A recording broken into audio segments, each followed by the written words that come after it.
From the studios of Chillicothe High School, this is your CAVS News Show. Hello, I'm Glenn Mitchell. And I'm Brooke Smith, here with your CAVS News Update. The annual Cookie Walk and concert was a complete success. This year's Cookie Walk consisted of Christmas in the Hills, which won the best overall, Kenny King Christmas, which won the best table, and Let Us Know, which won the best cookies, and the best costume went to Santa's Little Helpers. As for the concert itself, there were many great performances. Blake Shoemaker sang The First Noel, Jacob Starfetter and Courtney Barry sang the Christmas song, Riley McFarland sang O Holy Night. Also, on a rare occasion, Angelique Gabrielle was asked to conduct the symphonic choir in their edition of Carol of the Bells. Austin McGill and I got an interview with the choir director, Mrs. Kennard, about this year's Christmas program. Here comes some footage about the details. The students have worked on the music for this concert since the end of October. We had our first concert of the year, October 25th, and then we started immediately upon music for the Christmas concert, which will be December 13th. So we had a very short amount of time in which to rehearse, especially when you consider we lost 3 days to Thanksgiving break. So the students have had at-home CDs of my lovely voice singing both the soprano and alto or the tenor and bass parts. Or I sent them an MP3 via an email so that they had at-home time to practice their music. The funds raised through the Cookie Walk go to support programs that the choir does throughout the school year, such as maybe helping a student purchase a uniform that can't afford one, or to buy binders and dividers and music that we use during our concerts. It could also pay for buses that we use to transport students to different events throughout the district. In the past, we've done maybe mainly religious music, or sometimes we go with just pure secular, which means non-religious. This time we're doing a lot of Christmas favorites, things that people have heard maybe in the mall or at Walmart or on their favorite Christmas record. So like a lot of the things of Little Drummer Boy, Carol of the Bells, It's the Holiday Season. And these are a lot of the songs that I've grown up with as a child. And in fact, the concert choir is doing a special song called This One's for the Children, which was made popular by New Kids on the Block in the 1980s. A lot of the music is kept in our files. We do have quite an extensive filing system of music in all different voice parts and styles. Also, we look at what's coming out new, and we try to pick a couple of new pieces each year to reflect the new styles that are coming out. I know the students especially like the spring concert because we call it choir choice, and we get to look online at what's available in terms of the latest hits. And sometimes we do songs that are just right off the charts. Mainly what I try to do is pick music that fits the level of the singers in my choir. I want to challenge my singers, but I also want them to feel comfortable with what they're doing. I don't want to pick something that's so difficult that they couldn't perform it. My husband and I are very involved in Chillicothe Civic Theater. In fact, this summer he and I are going to co-direct a musical, Into the Woods. So that'll take up pretty much half of my summer in doing rehearsals, things like that. I'll be in charge of the vocal and the choreography for that show.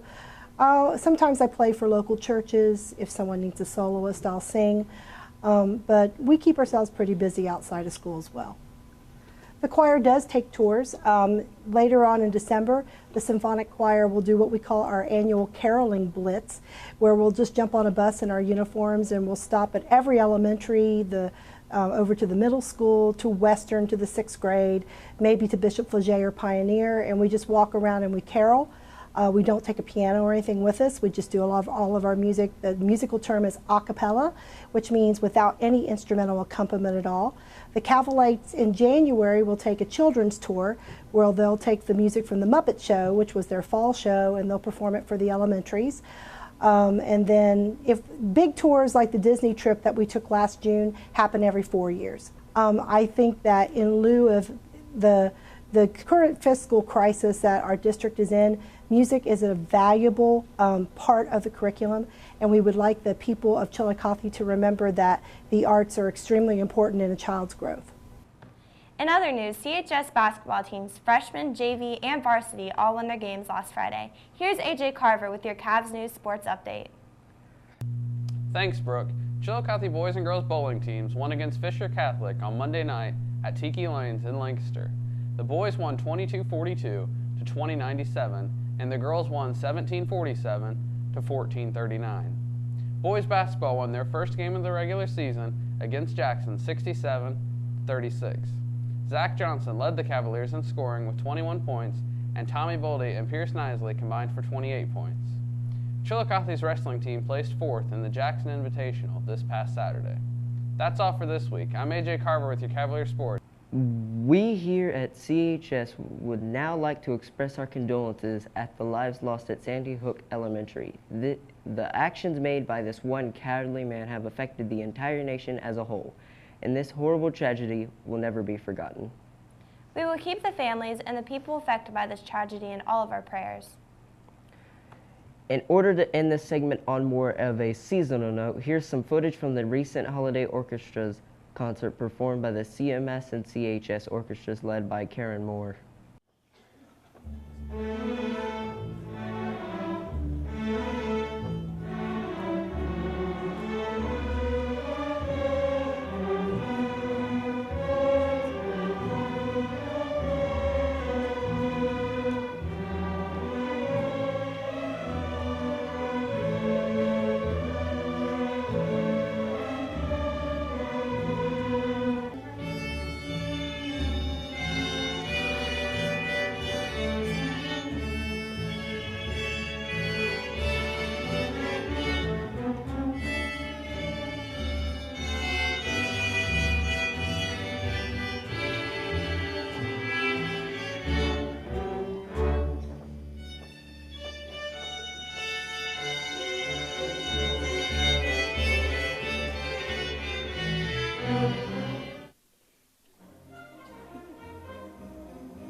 We hope you all enjoy your holiday break, and CAVS News will return at the start of the new year.